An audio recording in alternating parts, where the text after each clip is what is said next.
Добрый день, уважаемые коллеги. Мы начинаем сегодня установочный вебинар по воспитателю года. В этом году, конечно, опять же, есть изменения, как и во все предыдущие годы. Надеемся, что вы уже познакомились с положением, и никаких лишних вопросов у вас не возникает. Хотя, может быть, наоборот, возникло больше вопросов. Но если мы сегодня на вебинаре на какие-то вопросы вдруг не ответим, наши телефонные и контактные данные остаются все те же самыми, и вы можете самостоятельно уже потом позвонить нам на телефон или обратиться к нам на электронную почту. Мы, конечно, ответим на все ваши вопросы. Сегодня начинаем вебинар я, Королева Анна Владимировна, методист Института развития образования. Я только начну сегодня рассказывать вам. Дальше речь пойдет о вебинаре, будет рассказывать Анастасия Александровна Галкина. В прошлом году она была в составе жюри конкурса. В этом году у нас небольшая замена. Юлия Владимировна Карманова будет в составе жюри, а Анастасия Александровна Галкина будет помогать мне по организационным вопросам. Я буду вынуждена вас оставить попозже, поскольку сегодня в министерстве проходит первый оргкомитет по конкурсу «Воспитатель года», и, возможно, какие-то вопросы дополнительные будут решены. Все вопросы, которые будут решаться, я вам озвучу уже позже, когда придут все ваши заявки. Сегодня наш вебинар больше посвящен, конечно, тому, чтобы вы правильно оформили пакет документов, который необходим для участия в конкурсе, и надеемся, что заявки придут все в положенные сроки. На что хотела обратить внимание еще сама как секретарь оргкомитета. Иногда бывает так, что вы подаете заявку, но ответа от нас не получаете. И потом удивляетесь, почему вашей заявки вы не находите себя в списке участников. Когда к нам приходит заявка от вас, мы обязательно отвечаем о том, что заявка получена, материалы проверяются, и всегда ставится подпись того, кто снимает эти документы. Поскольку я являюсь секретарем конкурса, то я буду сама отписываться, заявка получена, материалы проверяются, Королева. Если вы такого ответа не получили, значит, заявка к нам либо не поступила, либо она ушла на какую-то другую электронную почту, поэтому адрес электронной почты обязательно проверяйте. Или, возможно, мы еще не успели ее обработать, если все заявки, допустим, будут приходить одномоментно. Что еще хотела вам сказать? Прежде чем направить к нам материалы, заявки, да, у вас должны быть указаны все гиперссылки. Они должны быть обязательно активными и полными. Поэтому, пожалуйста, проверьте не только на своем компьютере, но и на других компьютерах дома или у знакомых, или в детском саду, в любой возможный компьютер. Проверьте активность ссылок, чтобы они открывались с различных браузеров. Что еще хочется вам сказать? Наверное, ежегодно то, что я каждый раз говорю, но тем не менее каждый раз возникает этот вопрос. У нас в конкурсе бывает так, что подают заявки будущие мамы. В связи с этим хочется сказать, что юридически у нас нет оснований для отказа вам в конкурсе. Но между тем вам самим следует помнить, что конкурс – это, конечно, стрессовая ситуация и большая ответственность для вас самих, для района. И, конечно, за вас все будут переживать дополнительно, но никаких поблажек в конкурсе вам это, к сожалению, не дает.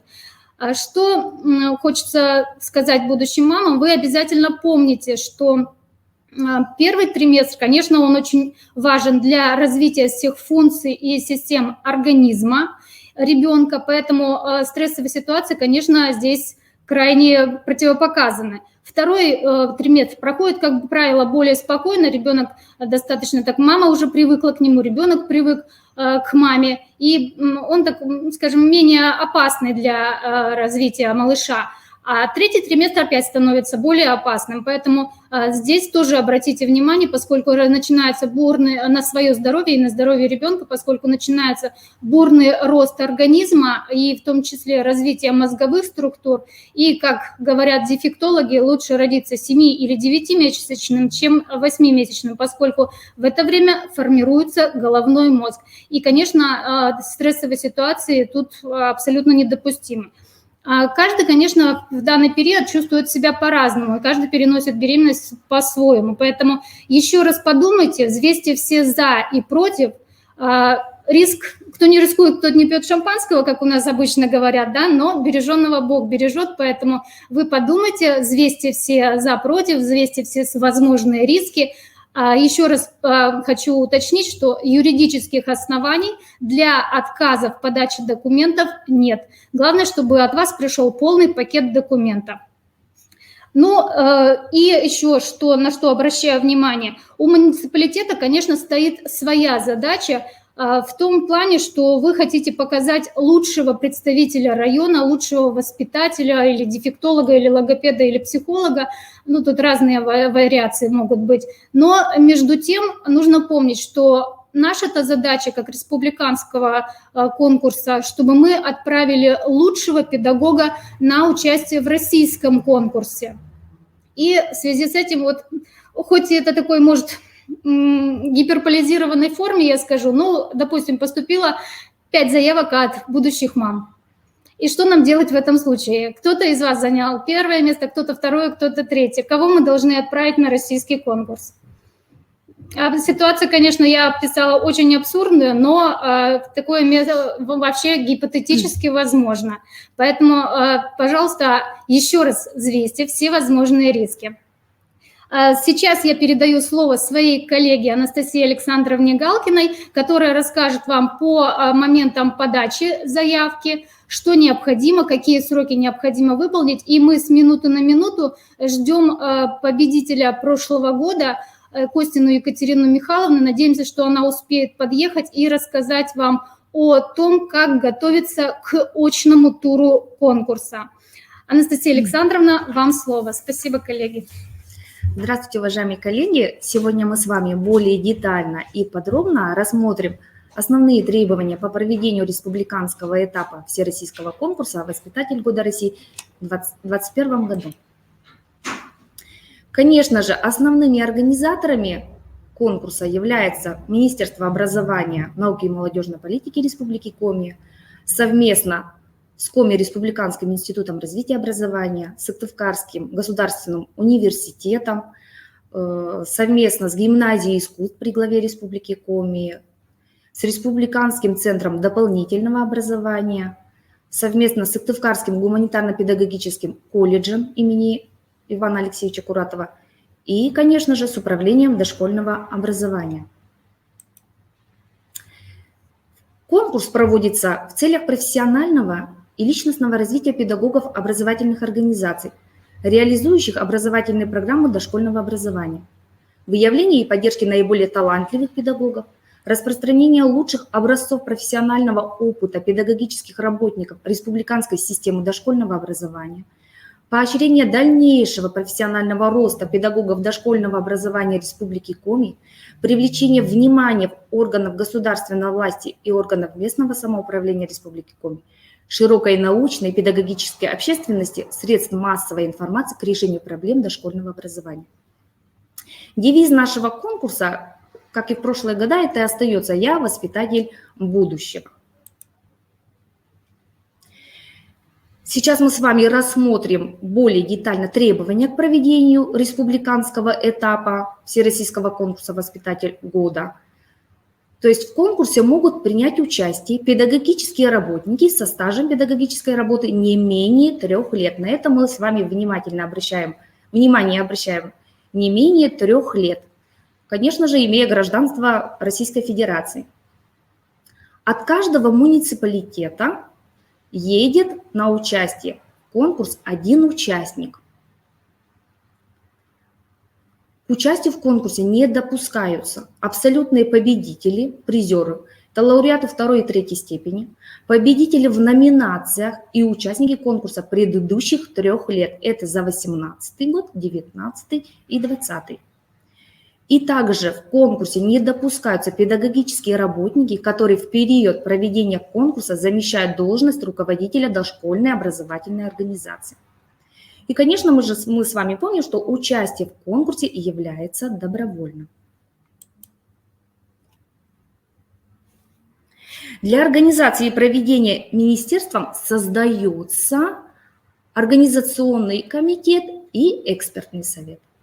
В организационный комитет вошли у нас представители Министерства образования Республики Коми, представители Института развития образования, представители Сыктывкарского гуманитарно-педагогического колледжа, представители гимназии искусств при главе Республики Коми, представители Республиканского центра дополнительного образования и представитель Коми Республиканской организации профсоюза работников народного образования и науки Российской Федерации. Конкурс у нас с вами проводится в период с 10 марта по 30 апреля. В состав экспертной комиссии у нас вошли в этом году это представители Сыктывкарской гуманитарно-педагогического колледжа имени Куратова, это представители Сыктывкарского государственного университета, представители Института развития образования, представители Общественной палаты Республики Коми и, конечно же, это победитель конкурса 2020 года. На что нам сегодня нужно обратить внимание, это на сроки проведения нашего конкурса и требования к подаче материалов. Участники конкурса в сроки с 10 по 24 марта, то есть если мы с вами посмотрим, это у нас осталась ровно неделя, до 14:00 подает документы в электронном виде на регистрацию по электронному адресу crdo@krirot.ru с пометкой «Воспитатель года России». Какие документы вы предоставляете в оргкомитет, мы сейчас с вами рассмотрим детально. Первый документ – это будет заявка участника конкурса с действующими гиперссылками на личную электронную почту и персональный интернет-ресурс, на котором размещены методические или иные авторские разработки, отражающие опыт работы участника конкурса. Форма заявки у вас уже есть, она находится в приложении 1, в положении. Затем, если вы обратили внимание, то после заявки есть такой раздел, как дополнительные материалы к заявке. Что туда входит? Это обязательно вы должны представить нам фотографию в формате JPEG. Качество должно быть достаточно хорошее, потому что мы вот эти ваши фотографии будем использовать в программах, в каталогах и для презентаций. Формат обязательно портретный.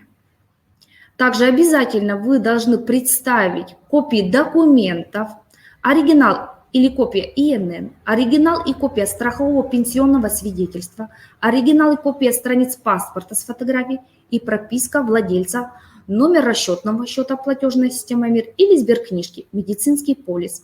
Если вы заметили, что часто говорим про оригинал, это означает, что вы представляйте нам и копии, и также, конечно же, вы приезжаете с оригиналами также.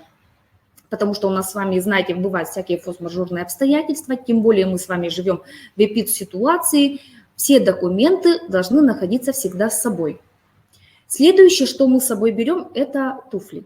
Они нужны для посещения детских садов и для выхода на сцену на церемониях открытия и закрытия конкурса. И обязательно это медицинские маски, антисептики и одноразовые перчатки. Так, заявку мы с вами рассмотрели, то есть мы эту заявочку заполняем. Следующее, что еще мы с вами отправляем на электронную почту до 24 марта до 14:00, это личное заявление участника конкурса. Также личное заявление форма лежит в приложении номер 2 к настоящему положению. Следующий документ у нас с вами будет это представление руководителя управления образования, приложение 3 к настоящему положению. Четвертый документ с нами будет это анкета «Я педагог» по форме согласно приложению 4 к настоящему положению. И пятый – это согласие на обработку персональных данных.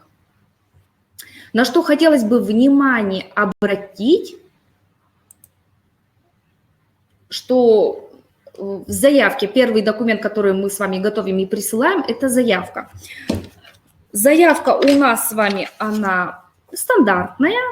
Мы пишем фамилию, имя, отчество, свою категорию, общие сведения, то есть откуда мы с вами приезжаем, раздел «Работа», «Образование», «Общественная деятельность», «Профессиональная активность», «Досуг». Есть у нас такой раздел, как «Профессиональные ценности».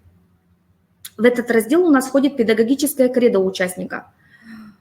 Очень хотелось бы, и как бы акцент делают на федерации на то, чтобы мы не использовали с вами в педагогическом кредо какие-то стихотворения, большие цитаты. Нужно просто небольшие строчки, ваше мировоззрение, ваше личное убеждение, да, то есть хотелось бы услышать лично ваше мнение, ваше убеждение. Документы мы с вами подготовили, все написали, все отправляем до 24-го. Следующий шаг у нас идет уже у нас на базе Института развития образования, это прием и регистрация полученных материалов. Документы участника конкурса в сроки с 25 марта по 30 марта членами оргкомитета конкурса регистрируются в электронном виде, нумеруются по дате их поступления и заносятся в электронном виде в перечень документов участников конкурса. Регистрация документов у участников конкурса завершается 30 марта. Оргкомитет 31 марта на основании регистрации документов участников конкурса формирует и утверждает простым голосованием списочный состав участников конкурса. Также оргкомитет конкурса формирует электронный каталог участников конкурса, презентацию об участниках конкурса и программу конкурса с 1 по 21 апреля. Электронный каталог участников конкурса в срок до 21 апреля размещается на сайте Института развития образования. Ссылка представлена. Программа конкурса размещается в срок до 21 апреля на сайте Института развития образования. Ссылка вам представлена. Мы с вами знаем, что наш конкурс проходит в 2 этапа. Первый этап – это у нас заочный тур. Заочный тур у нас проводится в период с 1 по 12 апреля. Участники конкурса в период с 10 по 24 марта, это мы сейчас говорим о той неделе, которая у нас с вами осталась, да, то есть совсем небольшое у нас время, которое вы размещаете конкурсные материалы на интернет-сайте образовательной организации, реализующей образовательную программу дошкольного образования. И если уже у участника имеется свой персональный сайт или блог, который он уже вел, да, то на интернет-сайте образовательной организации создается вкладка с гиперссылкой на персональный сайт участника. Заочный тур у нас включает 2 конкурсных испытания. Первый – это у нас интернет-портфолио. Формат у нас интернет-портфолио – это интернет-ресурс участника конкурса, то есть это страница на интернет-сайте образовательной организации, в которой работает участник, или ссылка на личный сайт, размещенная на странице образовательной организации, на котором представлены методические разработки, материалы, отражающие опыт и специфику профессиональной деятельности конкурсанта, фото и видеоматериалы. Следующее у нас конкурсное испытание на заочном туре – это визитная карточка «Я педагог». Формат данного конкурсного испытания – это видеоролик с продолжительностью до 3 минут, с возможностью воспроизведения на большом количестве современных цифровых устройств. Видеоролик должен содержать информацию о достижениях конкурсантов профессиональной и общественной деятельности, отражать его профессиональную культуру, демонстрировать современные способы педагогической деятельности.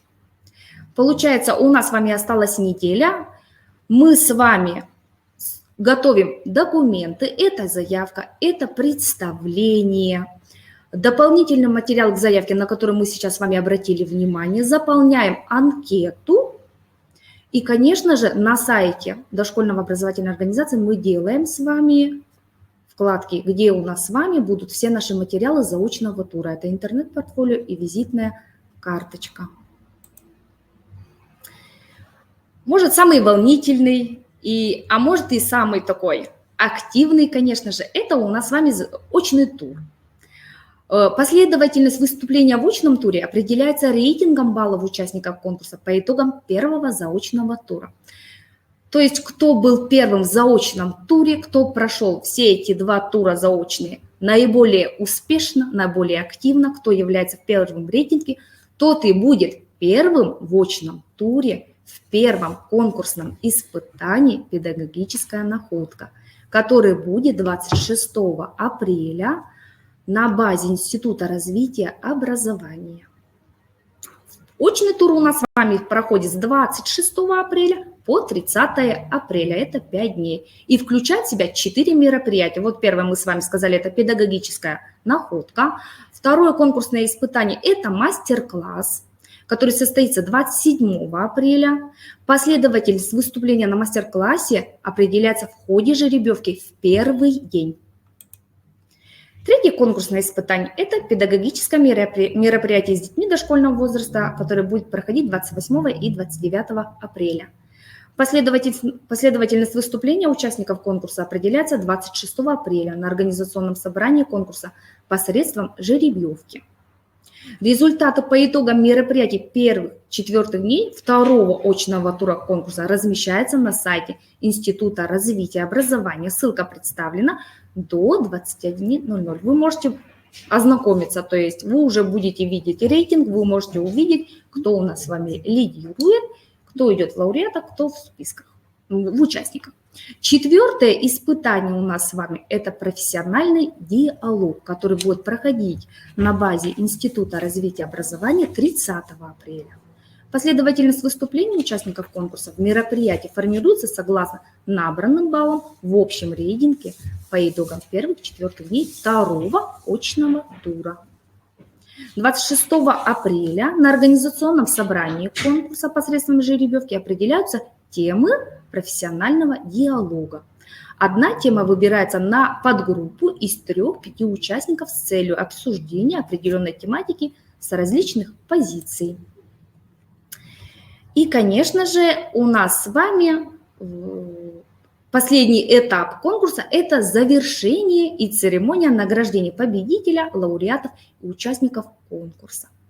После завершения очного тура баллы всех членов жюри конкурса, выставленные каждому участнику конкурса, суммируются, определяется средний балл за каждое конкурсное задание. Средние баллы по итогам каждого конкурсного задания суммируются и определяется общее количество баллов, которые набрали каждый участник конкурса. 30 апреля председатель передает протокол секретарю оргкомитета, и оргкомитет конкурса рассматривает протокол по итогам конкурса и принимает решение об его итогах. Решение оргкомитета конкурса считается принятым, если за него проголосовало более половины его списочного состава. Решение оргкомитета конкурса оформляется протоколом, который подписывается председателем конкурса. И по итогам конкурса в течение 5 дней после утверждения оргкомитетом конкурса протокола итогов издается приказ министерства. Итоги конкурса публикуются на образовательном портале Республики Коми, открытое образование Республики Коми, ссылка представлена, на сайтах министерства, на сайте Института развития образования в сроки не позднее 5 дней от даты утверждения приказом министерства. И, конечно же, победителем конкурса считается участник конкурса, набравший наиболее количество баллов в общем рейтинге по итогам всех конкурсных мероприятий. Лауреатами конкурса считаются 2 участника конкурса, следующие после победителя конкурса по количеству баллов в общем рейтинге по итогам всех конкурсных мероприятий. Победители и лауреаты конкурса награждаются дипломами министерства и призами в денежной форме. Участники конкурса награждаются сертификатами участника конкурса. И награждение победителя, лауреатов, участников осуществляется 30 апреля на торжественной церемонии закрытия конкурса. Где это будет, мы с вами все потом узнаем, когда у нас будут готовы программы.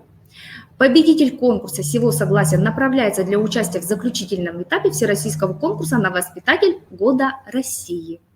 Ну что, мы с вами все посмотрели, теперь у нас есть небольшое время подготовиться. Если у вас будут возникать вопросы при составлении заявки, представления, вы нам звоните, пишите. Королевой Анне Владимировне, она секретарь конкурса. Галкина Анастасия Александровна, это я в этом году член оргкомитета, и Юлии Владимировне. Слово передаю Екатерине Михайловне Костиной, победителю республиканского этапа Всероссийского конкурса «Воспитатель года 2020» и, конечно же, участнику Всероссийского конкурса «Воспитатель года». Екатерина Михайловна у нас педагог-психолог 8-го детского сада села Выльгород Сыктывдинского района.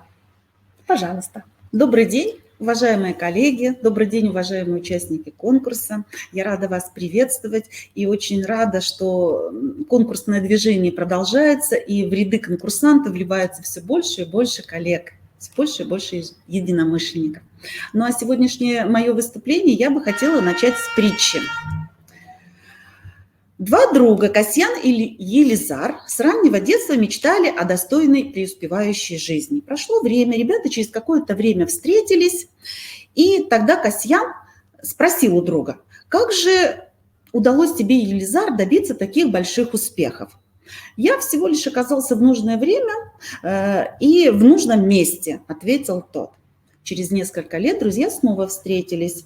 У Елизара богатство поприбавилось, а Касьян остался все с тем же. «В чем же дело, друг мой?» – опять спросил Касьян. «Почему же у тебя богатства приумножаются?» «Я опять оказался в нужное время и в нужный час. А я все жду. Когда же будет то нужное время и тот нужный час?» Тогда Елизар ответил: «Если ты действительно хочешь добиться чего-то и приумножить свое богатство, то, конечно же, не нужно ждать, нужно самому действовать, искать и находить». Эта притча учит нас тому, что на самом деле очень просто. Чтобы добиться чего-то в жизни, надо осмелиться, нужно приложить усилия, искать и действовать. Я очень рада, что все, кто решил участвовать в конкурсе, не просто сидят, а действуют, ищут, действуют и, конечно же, добьются успеха. А мне, в свою очередь, хотелось бы, как участвующий в конкурсе «Воспитатель года России», поделиться некоторыми, может быть, рекомендациями для того, чтобы ваш успех состоялся. Хотелось бы сказать, что вы все участники конкурса республиканского этапа, уже победители где-то в своих районах, в городском, может быть, конкурсе. Поэтому вы уже добились успехов, но теперь двигаемся дальше. Прежде всего, мне бы хотелось, конечно же, сказать, что нельзя относиться к какому-то мероприятию более серьезно, а к другому, может быть, менее серьезно. Ко всем турам нужно относиться достаточно серьезно, с пониманием, изучить в первую очередь те критерии, которые необходимы. Первое – это сайт и видеоролик. Пересмотрите, пожалуйста, еще раз критерии. Необходимо, чтобы ваш сайт посмотрели друзья и коллеги, чтобы им было понятно, особенно друзья, те, которые не участвуют в педагогической деятельности, чтобы они посмотрели, пересмотрели, все ли им понятно, легко ли им ориентироваться на страницах сайта. А членам жюри, конечно же, через сайт уже хотелось бы поближе с вами познакомиться и познакомиться с той деятельностью, которую вы ведете в своем детском саду, что вы делаете, какие методы приема используете в работе с детьми. И пересмотрите, пожалуйста, ошибки. На это члены жюри тоже обращают внимание. Следующий этап у вас будет представление своего опыта работы. Самое главное – представить то, что вам дается очень легко, то, что у вас наработано годами, и то, о чем вы можете поведать всему педагогическому сообществу легко, быстро, непринужденно и понятно, и, конечно же, красиво. Идея – это основа всего вашего выступления. Важно, чтобы продемонстрировали вы свою систему работы, потому что такая последовательность будет понятна членам жюри, всем тем, кто будет знакомиться с вашим педагогическим опытом. Очень хорошо, если вы продумаете центральный символ вашего представления, это будет ярко и красиво. Хотелось бы сказать, осторожно относитесь к цифрам и к диагностике. Конечно, вы обязательно должны показать результат своей деятельности, но как вы это покажете? Это ваше решение. К цифрам еще раз осторожно, чтобы не возникло каких-то вопросов у членов жюри. Но и выступление свою педагогическую находку желательно закончить ярко и красиво, чтобы она запомнилась всем. Открытые мероприятия с детьми. Следующий этап вашего очного тура – это очень ответственное, очень интересное мероприятие, где вы на самом деле проявите все свои умения, все свои способности, как вы владеете детьми, что вы используете для того, чтобы привлечь их внимание. Очень трудно, конечно же, за 20 минут показать все методы, приемы, которые вы наработали за такой продолжительный педагогическую, скажем, деятельность. Но все-таки важно членам жюри увидеть, что вы умеете, ваши приемы и методы. И немаловажно, конечно же, организовать самоанализ занятия. Это такое, скажем, конкурсное испытание, которое тоже очень необходимо для оценки. Бывает так, что занятие покажет, может быть, не очень хорошо, да, конкурсант с его точки зрения, а самоанализ будет просто на высшем уровне. Поэтому баллы, конечно же, они добавят. Следующее мероприятие – это мастер-класс, где вы выступаете как мастера и делитесь своим опытом. Здесь тоже очень важно продемонстрировать свое умение. Главное – донести то, что лучше всего у вас получается, чтобы это было понятно. Для того, чтобы подготовиться вот к этому мероприятию, попробуйте провести мастер-класс не с педагогами со своими, а со своими друзьями, которые работают в другой сфере, никак не в педагогической. Можно провести со своими родственниками, будет ли им понятно, какие вопросы у них возникнут. Но это, опять же, лишняя репетиция вашего публичного выступления в кругу, скажем, своих друзей. Для того, чтобы участвовать в конкурсе и успешно выступить в нем, конечно же, нужно собрать команду единомышленников. Это не только коллеги по работе, но это и родственники, которые должны с пониманием относиться к вашим мероприятиям, выслушать вас, помочь, может, где-то, собрать какой-то материал, ну и, конечно же, коллеги. Но главная ответственность, конечно же, ложится на вас. Но если у вас какая-то появилась идея, не бойтесь ее высказать своим коллегам, просто придите и скажите: послушайте меня. Потому что когда вы проговариваете то, что у вас в голове, в мыслях, сразу же приходит какое-то озарение, осознание того, что вы хотите делать. Раз, щелкнуло, и вы тут же побежали, записали, выполнили, и у вас получилось просто здорово и просто на ура. В конкурсе важна каждая мелочь. Обратите, пожалуйста, внимание, и тут важна и прическа, и внешний вид, и как же не коллеги и друзья оценят ваш внешний вид, да? Поэтому тоже такое, скажем, маленькая, но какая-то хитрость, может быть, у вас будет что-то такое, что взмахом руки вы раз привлечете внимание членов жюри и всех остальных, и это надолго запомнится. Поэтому вот на такие мелочи тоже, конечно, нужно обращать внимание. Ну а как психолог я бы хотела с вами поделиться некоторыми секретами и провести такой мастер-класс. Я попрошу вас немножечко поучаствовать, хоть я вас и не вижу, но вы меня видите, я вас чувствую и ощущаю. И чем бы я хотела поделиться? Поделиться секретом счастливого выступления. А что значит счастливое выступление? Прежде всего, давайте как вот у Григория Остера, вредные советы. Я поделюсь с вами секретами несчастливого выступления.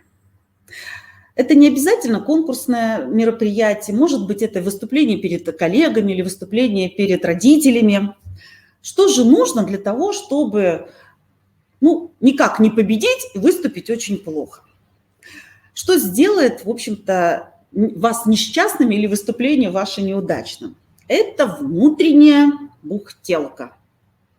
Попробуйте вот так вот надуть губки, бровки опустить вниз, вот так, насупиться и вот так бухтеть. Бум-бум-бум-бум-бум-бум-бум. Вот я выступаю последняя. Бум-бум-бум-бум-бум. Вот я первая опять. Бум-бум-бум-бум-бум. Она вам точно будет мешать.